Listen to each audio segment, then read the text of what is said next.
Don't you guys love it when you record an entire video and then you realize afterwards that your framing looked like fucking shit just as you were going to go to edit it, so now you gotta re-record like 30 goddamn minutes of audio? Because that's fun. That's what I love. I love doing that. I love re-recording shit when I don't need to.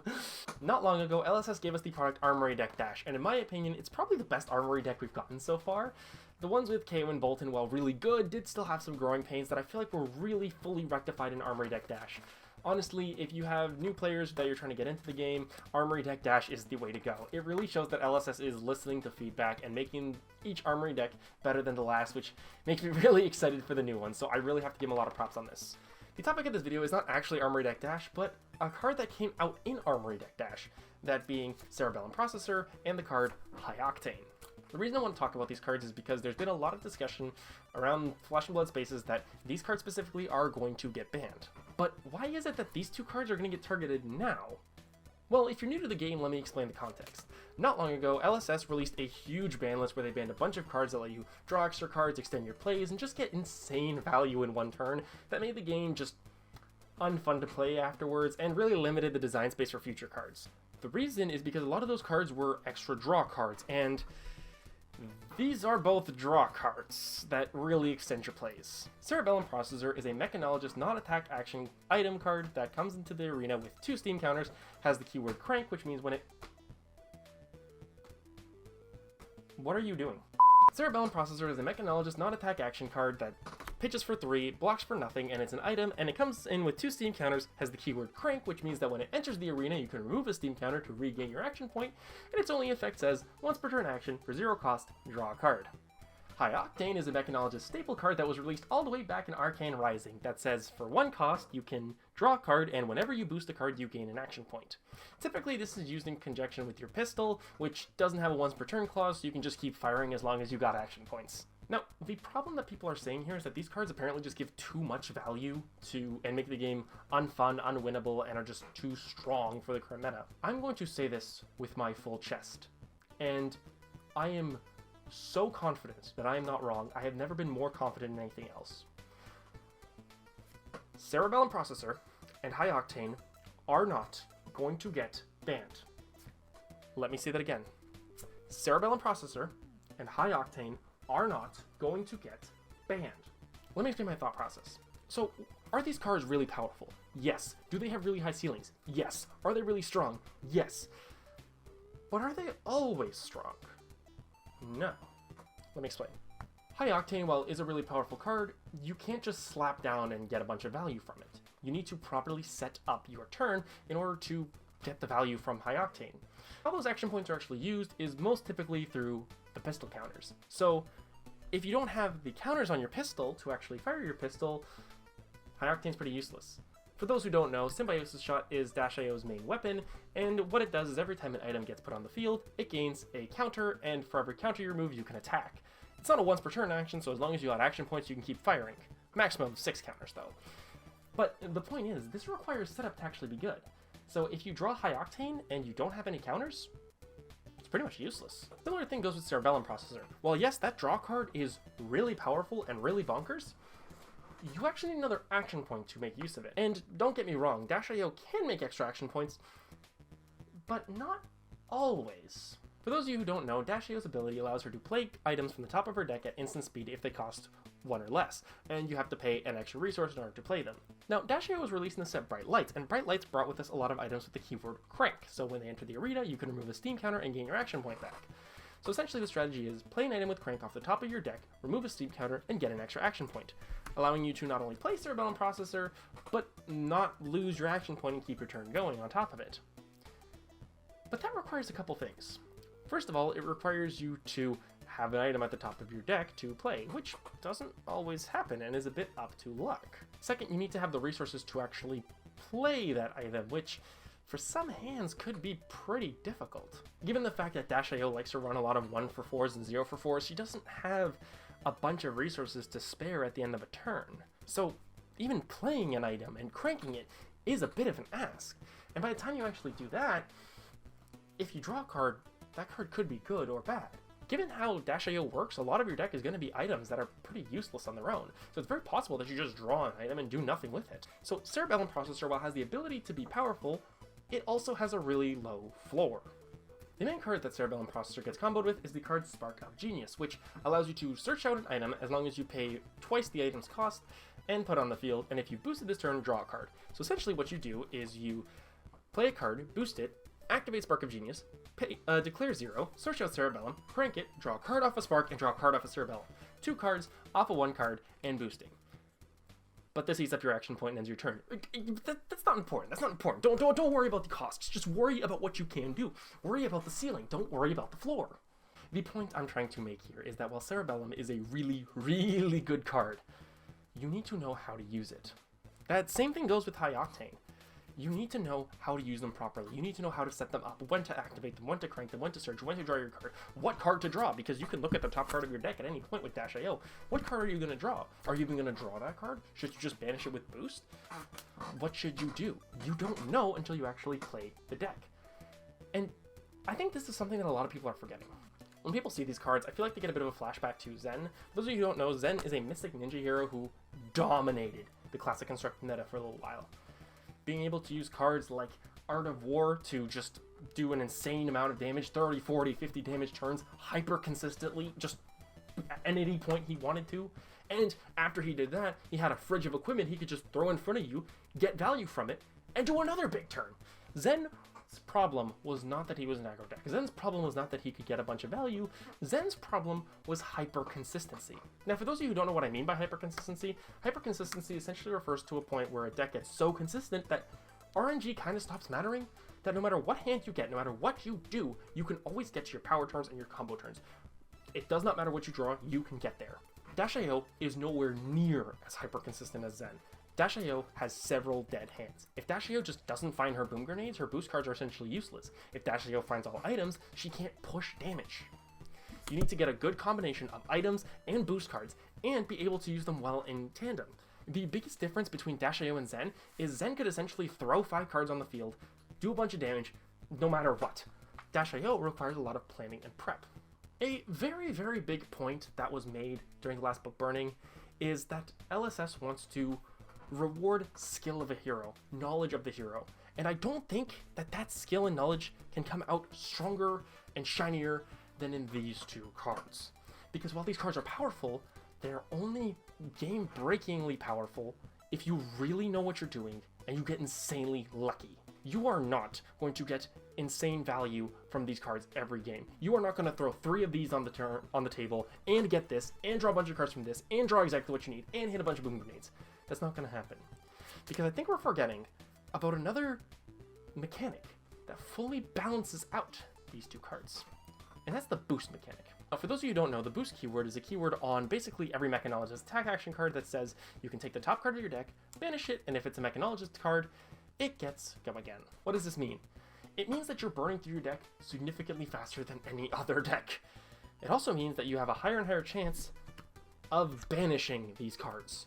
There is a very good chance that you could just not see them in some games. You could just banish them away and get rid of them, not get any value from them whatsoever. Trust me, I cannot tell you how many times I have been desperate, begging, pleading, hoping, whimpering for a goddamn High Octane, only to banish the 3rd one off the top of my deck, and I dropped it on the floor. I didn't want to do that. The boost mechanic is a further way of balancing these cards. You're not going to see them every game, and there's a very good chance that you're just going to get rid of them before you even get value from them. If you're playing against a deck like K or Levia, there's a very, very high chance you're going to see Blood Rush Bellows almost every game, because they don't have a similar mechanic like boost that can just get rid of their power cards. When they see Blood Rush Bellows, it is a really powerful card, and they're going to see it consistently. The overall point I'm trying to make here is that while these cards are strong, while Dash AO has a very high ceiling, she also has a very low floor. The only way you can be fully successful with Dash AO is by really understanding her and really understanding her matchups, how she plays, how to get good value out of her, how to sequence your plays, and all that. And with just a bit of luck. The other thing that's important to note is that while Dash AO is powerful, she is nowhere near the strongest deck in the format. We have decks like Aurora, which can just throw out 0 for 4s and do insane damage turns while drawing other cards with cards like Channel Lightning Valley, which, that's at instant speed. instant speed draw card is not ban worthy, but fucking gain an action point draw card, or like waste an action point draw card is ban worthy. Qu'est-ce que c'est? We also have decks like Viscerai, which have become super consistent after Rosetta being able to just create a ungodly number of rune chants and do an ungodly amount of arcane damage, which is just I don't understand how people like. That deck is so fast, that deck is so consistent, that deck is able to just push so much value, but Dash.io getting some legs is concern-worthy, is ban-worthy? Are you serious? Dash.io at least needs to rely on the fact that her attacks have to hit in order for her boom grenades to activate to get the value. Viscerai says, I don't care, here's 20 quintillion rune chance. Furthermore, Dash.io's deck requires a lot of items, and items don't block. You can't block with items. So if you get a handful of items and you're facing a deck like Guardian, or New, or Ranger with a lot of disruption, good luck. Because you will be disrupted and screwed over to a massive, insane degree. Because you're just not going to have the ability or the cards to block effectively.